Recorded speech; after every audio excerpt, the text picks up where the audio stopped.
Honeybees have a harsh caste system. Of the tens of thousands of bees found in a hive, just about all of them are female workers, and they do pretty much everything from cleaning and building the hive to collecting pollen and nectar. Their lives are so intense that while a worker can live from 4 to 9 months during the winter, a worker bee born in the busy summer season will only last about 6 weeks before dying of exhaustion. It's not a whole lot better for the 300 to 3,000 male drones who basically hang around waiting to mate with a queen during the summer, after which they die, or are kicked out of the hive when fall comes and they are of no more use. Then there's that queen. There's one per hive, and she can live to be up to 5 years old, laying up to 2,000 eggs in a day. And she owes her entire existence to a bitter, protein-rich secretion called royal jelly. Given their long life and unique position, there's rarely a need for a new queen, but when one dies or leaves the hive along with a swarm, the colony needs to find a replacement, and fast. In both situations, a larval bee is chosen to become the new queen.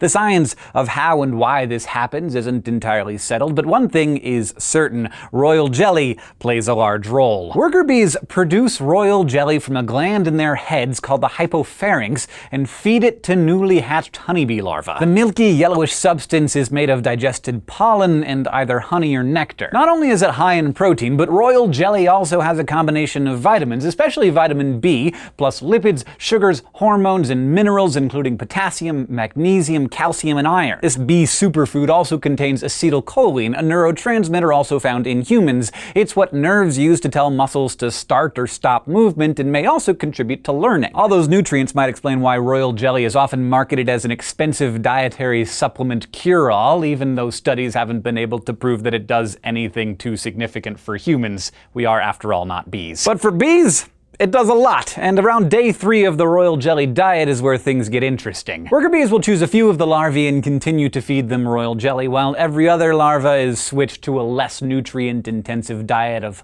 honey, pollen, and water. As the future queens gorge, the royal jelly triggers other phases of development that workers don't experience, like the formation of ovaries for laying eggs. If one queen emerges first, she will search for and destroy any other queen still developing in their wax cells, and if multiple queens come out simultaneously, they will fight to the death until only one queen remains. Now, we don't know exactly how the worker bees decide which larvae get the royal treatment, but for a long time we thought it was random. That would make sense, because basically worker bees and queen bees are genetically identical. But there's some evidence that the selection of a queen might not actually be so random. A 2011 study found that the larvae of future queens have higher levels of proteins that increase some metabolic activities, so there may indeed be a tiny genetic difference in the two that plays a huge role. Scientists are also still trying to figure out what it is about the royal jelly that lets it change a larva's whole life. For a while we thought it might be a hormone in the jelly or the way it affected insulin signals in the larvae. Then another 2011 study zeroed in on a protein called royal actin, which, when isolated and combined with other nutrients, can transform larvae into queens, just like royal jelly. Once they emerge, queens continue eating royal jelly their entire lives, and given that the queen lives a lot longer than the thousands of relatives around her, it sounds like a reasonable dietary choice for a royal bee to make. Thank you for watching this SciShow Dose, which was brought to you by our patrons on Patreon. If you want to help support the show, you can go to patreon.com/scishow, and if you want to keep getting smarter with us, just go to youtube.com/scishow and subscribe.